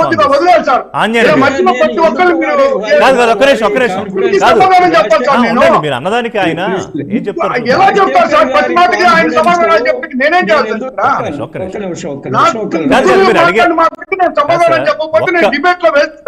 లేదు అట్లా అనద్దు ప్లీజ్. కాదు, ఒక్క ఎమ్మెల్యే ముగ్గురికి సమాధానం చెప్పాలి సార్. నేను చెప్తారు కానీ కాదు, మీరు 3 పార్టీలకి నేను సమాధానం చెప్పాలి సార్. మళ్ళీ మధ్యలో మీ టీవీ ఛానల్కి మీకు కూడా చెప్పాలి కొన్ని. ఎందుకంటే ఇప్పుడు పవన్ కళ్యాణ్ గారు ఎంతవరకు లేపుతున్నారు, సంతోషం. ఆయన ఇప్పుడు గెలిచి ఏదో ఆయన డిప్యూటీ సీఎం అయ్యి ఆయన పెడుతున్నాడు కాబట్టి మీరు లేపుతారు. తర్వాత ఇప్పుడు మళ్ళీ దించేటప్పుడు ఇదే ఛానల్స్ మళ్ళీ దించుతాయి. రాజశేఖర్ గారు అది పవన్ సమస్య కళ్యాణ్ గారిని కాదండి. ఎవరు లేపట్లేదు అది కానీ See, జగన్మోహన్ రెడ్డి గారిని కాదు ఒక నిమిషం ఆంజనేయ గారు- కాదు మీరు అన్నారు కదా ఒక రాజశేఖర్ గారు యాజ్ ఎ జర్నలిస్ట్ నేను నా గురించి మాట్లాడలేను సార్ ఇక. కాదు ఇండిపెండెంట్ గా నేను ఎలా మీరు ఉంటానో మీకు తెలుసు. మాట్లాడుతుంటే నేను గమ్మున వెళ్ళి కాదు మాట్లాడతాను. రాజశేఖర్ గారు వినండి, నా గురించి చెప్పనండి వదిలేయండి ఒకసారి. సార్, నన్ను వదిలేయండి ఇప్పుడు సార్, నేను మాట్లాడను. కాదు వినండి సార్, ఎన్డీటీవీ ఎందుకు లేపుతోంది, లేకపోతే టైమ్స్ నో లేపాల్సిన అవసరం ఏంటి, లేకపోతే ప్రింట్ క్వింట్ లేకపోతే వైరు ఇవన్నీ ఎందుకు లేపుతున్నాయి, అవన్నీ ఎందుకు రాస్తున్నాయి? అది కూడా ఒక కూటమి సార్. ఓకే ఓకే ఈ కూటమి లాగే ఛానల్స్ అన్ని కూడా ఒక కూటమి. ఓకే కాబట్టి మీరు ఇక ఎన్ని వదిలేండి, నేను అంత డీప్ గా Right. ఆ డీటెయిల్ గా పోదలుచుకోలేదు, వదిలేయండి. Yes. అందరికి తెలిసిన విషయం అది, వదిలేయండి అది. దీపక్ రెడ్డి అయితే గారు సార్ నేను ఒకటే సార్ ఇప్పుడు అడుగుతూ చెప్పేది ఏంటంటే ఆ, పవన్ కళ్యాణ్ గారిని ఒక బాధ్యతగా ఆంధ్రప్రదేశ్ ప్రజలు గెలిపించి డిప్యూటీ సీఎం అని చేసిన పరిస్థితుల్లో ఈ రాష్ట్రంలో ఇంత అన్యాయంగా మహిళలు మర్డర్స్ మానభంగాలు, మరొక పక్క వైఎస్ఆర్ కాంగ్రెస్ పార్టీ నాయకులు మర్డర్స్ జరుగుతూ మరొక పక్క రాజశేఖర్ ఇచ్చిన గారు, హామీలు నెరవేర్చకుండా రాజశేఖర్ గారు, మరొక పక్క మధ్యలో మాట్లాడు అలా శ్రీరామ్. కాదు, మీరు తప్పది మీరు మాట్లాడుతూ మీరు మీరు ఏకపాత్ర మాట్లాడు. డిబేట్ అంటే డిబేట్ తర్వాత ఏకపాత్ర మాట్లాడు, తర్వాత మాట్లాడు. అలా వన్ సైడ్ గా మీరు తర్వాత మాట్లాడు. అత్యాచారాలు సార్, హత్యలు మీరు ఈ అవకాశం రాష్ట్రంలో ఇవ్వకపోతే జరుగుతుంటే నేను వదిలేస్తాను మేము పదే పదే debate. అడిగామండి, ఎప్పుడే సార్ మీ దగ్గర ఉన్న నా ఆధారాలతో టైం సహా మాకు మీరు చూపించమని చెప్పాం. ఇస్తే నేను ఉంటాను సార్ డిబేట్ లో. లేదు రాజశేఖర్ గారు, అలాగే మీరు రాజశేఖర్ గారు. అబాండాలు ఈ టైం నా టైంలో ఇవ్వండి సార్. ఒక నిమిషం కాదు కూటమి దీపక్ రెడ్డి గారు తక్కువే మాట్లాడారు కంపేరిటివ్లీ. దీపక్ రెడ్డి గారు ఒకసారి మీరు అన్నదాని మీద కౌంటర్ నన్ను అడుగుతున్నారు. కంప్లీట్ చేయండి సార్ ఒకే మాటతోటి. చేయండి ఇప్పుడు నేనేమంటానంటే ఈ రాష్ట్రంలో అనేక సమస్యలు ఉన్నాయి. ఈ సమస్యలన్నీ పక్కన పెట్టి ఆయన ఈ ఇతర రాష్ట్రాల్లో రాజకీయ ప్రయోజనాల కోసం ఈ యొక్క మతం ముసుగులో తిరుగుతా ఉంటే ఇక్కడ చూడమనండి ముందు రాష్ట్రంలో. రాజశేఖర్ ఒక సెకండ్ అండి, వినండి. రాజశేఖర్ నేను గారి ఏం మైండ్ మాట్లాడతాను నాకు సార్? అర్థమైందండి. ఎందుకు చనిపోబోయే వైసీపీ పార్టీలో ఇంకా ఉండాడు అని అంటే, ముగ్గురు మాట్లాడితే అంత టైం నాకు వస్తది, నాకు మీడియాలో రిప్రజెంటేషన్ వస్తుందని భావిస్తున్నాడు అని చెప్పి నాకు ఇప్పుడు అర్థమైంది. ఎనీవే అది వారి- నాకు అవసరం లేదు సార్. వారి నేను Okay, నేను ఇప్పుడు సార్ coming to the- 40 ఏళ్ల పై నుంచి ఇప్పుడు coming to the రాజకీయాల్లో point. నాకు ఓకే అవసరం లేదు సార్ ఇది. దట్స్ నాట్ ద డిబేట్ కానీ ఒకటి కాదు దీపక్ నాకు రెడ్డి అవసరం గారు లేదండి. దీపక్ రెడ్డి గారు నేను నాకు బుద్ధి గారి ఒక కోరిక నిమిషం మేరకు నేను మాట్లాడుతున్నాను. ఒక నిమిషం నాకు టైం పడుతున్నాను నేను. రాజశేఖర్ గారు అది కాదు కానీ దీపక్ రెడ్డి గారు మీకు సైడ్ క్వశ్చన్. ఇవాళ రాష్ట్రంలో ఆంధ్రప్రదేశ్లో ముఖ్యమంత్రి చంద్రబాబు నాయుడుతో సమానంగా పవన్ కళ్యాణ్ డిప్యూటీ సీఎంకి, ఇంకా మాట్లాడితే జాతీయ మీడియాలో ఇంకొంచెం ఎక్కువే వారి గురించి చర్చ జరుగుతోంది. ఇది కూటమిలో ఇప్పుడున్న ఆరోగ్యకర వాతావరణానికి ఇలాగే ఉండే అవకాశం ఉంటుందా, లేకపోతే ఎక్కడో అక్కడ ఆల్రెడీ కొంత ఒక చర్చ మొదలైంది, ఎవరో కాదు తెలుగుదేశం పార్టీకి అనుకూలంగా ఉండే కొన్ని ఛానల్స్ కొన్ని పత్రికల్లోనూ ఆల్రెడీ ఒక చర్చ మొదలైంది. ఈ మిజైల్ అటు అటు పనిచేస్తుందా లేకపోతే తిరిగి ఎక్కడన్నా మన వైపే వస్తుందా అని, దాని మీద ఒక కామెంట్ చేయండి. రిషి గారు, నేను ఒకటి చెప్తాను, very straightforward question. Yes మన మహాభారతంలో శకుని ఆ విద్య మనం విన్నాం కదా. అవును. అట్లా భారతదేశంలో ఇప్పుడు రాష్ట్ర స్థాయిలో అండ్ దేశ స్థాయిలో కొందరు శకులు ఉండరు. ఓకే అక్కడ బీజేపీకి కూటమి ఇక్కడ తెలుగుదేశాన్ని నితీష్ కుమార్ ని దూరం చేయాలా అని చెప్పి అనేక శక్తులు ప్రయత్నిస్తాయి. నేను నేషనల్ మీడియాలో పోతాను కదా, కంటిన్యూగా మీరు వెళ్ళిపోతున్నారు, మీరు వదిలేస్తారు అని చెప్పి వాళ్ళు ప్రాంప్ట్ చేస్తారు. అదే విధంగా ఈ రాష్ట్రంలో ఉండే శక్తులు కూడా ఈ రెండు పవన్ కళ్యాణ్ గారికి అండ్ తెలుగుదేశం మధ్యలో ఏమైనా పెట్టాలని సర్వ ప్రయత్నాలు చేస్తున్నారు. కానీ ఇప్పుడు రిలేషన్షిప్ ఎంత మెచ్యూర్ గా ఉంది అని అంటే, మోదీ గారు గౌరవం ఏందో అనేక సార్లు చంద్రబాబు నాయుడు గారు క్లారిటీతో చెప్పడం జరిగింది. చంద్రబాబు నాయుడు గారి గౌరవం ఏందో పవన్ కళ్యాణ్ గారు క్లారిటీతో చెప్పడం జరిగింది. పవన్ కళ్యాణ్ గారి గౌరవము ఇద్దరు నాయకులు చెప్పడం జరిగింది. సో ఈ రిలేషన్షిప్ చాలా మెచ్యూర్ గా ఉంది. నెక్స్ట్ 15 సంవత్సరాలు కూటమిలో మేము ముందుకు పోతాము అని చెప్పి చెప్పడం జరిగింది. సో ఈ శక్తులు అందరూ ఎన్ని రకాల ప్రయత్నాలు చేసినా ఏమి కావు. ఏదైనా సరే ఈ రోజు పవన్ కళ్యాణ్ గారు సనాతన ధర్మం గురించి మాట్లాడి ముందుకు పోవటము మనం అందరం సపోర్ట్ చేయాలా. ఎందుకంటే ఒకటే ఒక ఫ్యాక్ట్ చెప్పి నేను ముగిస్తాను. భారతదేశము 5000 సంవత్సరాల చరిత్రలో మీరు చూస్తే 3-4 వేల సంవత్సరాల క్రితము మన జీడిపి దాదాపు 70-80% ఆఫ్ వరల్డ్ జీడిపి ఉండింది. తర్వాత గుప్తుల పీరియడ్ లో దాదాపు 40-50% దాకా మన వరల్డ్ జీడిపి ఉండింది. తర్వాత మనం ఎందుకు తగ్గతా వచ్చినాము అంటే ఈ అబ్రహామిక్ రిలీజియన్స్ మన మీద దాడి చేసిన దాని వల్ల. ఇప్పుడు మనం మేలుకొని మన సంస్కృతిని మన మన మన మన ఆ, మన మన విధానాల్ని మన పూర్వీకులు మనకి ఇచ్చిన దాన్ని మనం To very కాపాడుకోవాల్సిన simplify, బాధ్యత to protect ధర్మము our అందరి roots. పైన ఉంది అని చెప్పి మాత్రం నేను తెలుపుకుంటున్నాను. ఒక్క విషయం శ్రీనివాస్ గారు నాకు ఒక క్లారిటీ ఇవ్వండి. 15 సంవత్సరాలు ఇదే రకమైన మెచ్యూర్డ్ రిలేషన్షిప్ కంటిన్యూ అవుతుంది అంటే నాకు వెంటనే ఒక క్వశ్చన్ ఆబ్వియస్గా యాజ్ జర్నలిస్ట్ వస్తుంది. అంటే ముఖ్యమంత్రిగా చంద్రబాబు నాయుడు గారు, డిప్యూటీ సీఎంగా పవన్ కళ్యాణ్ గారు ఇలాగే 15 ఏళ్ళు కొనసాగుతుందని దీపక్ రెడ్డి గారి ఉద్దేశమా, లేకపోతే రోల్స్ ఏమన్నా మారతాయా? అంటే ఇప్పుడు రోల్స్ ఎలా మారుతాయి ఏంటనేది కాకుండా రాష్ట్రం ముఖ్యం, రాష్ట్ర ప్రయోజనాలు ముఖ్యం. రాష్ట్ర ప్రయోజనాలకి చంద్రబాబు గారి అనుభవం చాలా ఇంపార్టెంట్. అదే సందర్భంలో ఇప్పుడు ఖచ్చితంగా అదే సందర్భంలో కేంద్రంలో ఉన్నటువంటి మోదీ గారి సహాయ సహకారాలు కూడా కావాలి. ఈ రెండు సహకారాలు ఎప్పుడు ఉన్నాయో అప్పుడు ముందు కలిసి వెళ్తుంది రాష్ట్రం అనే ఉద్దేశంతో వెళ్తాం. అంటే నేను ముందే చెప్పాను ఫస్ట్ వార్డులో, ఏ రాజకీయ పార్టీ అయినా పార్టీ పెట్టుకునే వ్యక్తి నా పార్టీ అధికారులు రావాలి, నేను ముఖ్యమంత్రి కావాలని నేను కోరుకుంటాను. చెప్తా. కానీ రాజకీయాలకు అతీతంగా నేను మాట్లాడతారు చెప్తా. కాబట్టి నేను కొంతమందితో మాట్లాడినప్పుడు అంటే నేను దీన్ని ఏదో కాంట్రవర్సీ చేయాలని కామెంట్ చెప్పట్లా. జన సైనికులు తమ అధినేత రాష్ట్రానికి ఈ రోజు రేపో ఎల్లుండో ముఖ్యమంత్రి కావాలని ఎక్కడికి వెళ్ళినా ఆయన అడుగుతూ ఉంటారు. ఆయనే వారిస్తూ ఉంటారు. నో అలా అనొద్దు, సీఎం అనొద్దు, సీఎం చంద్రబాబు ఉన్నారు, నేను డిప్యూటీ సీఎం, రాష్ట్రం అభివృద్ధి కోసం పనిచేయాలని. 5 ఏళ్ళు ఆగుతారు. సరే పవన్ కళ్యాణ్ గారు అడిగితే 10 ఏళ్ళు ఆగుతారు. మరి 15 ఏళ్ళు అంటున్నారు దీపక్ రెడ్డి. అందుకని నాకు అనుమానం వచ్చింది. అని అంటుంది ఋషి గారు. ఇప్పుడు కూటమి 3 పార్టీలు కలిసినాయి అంటే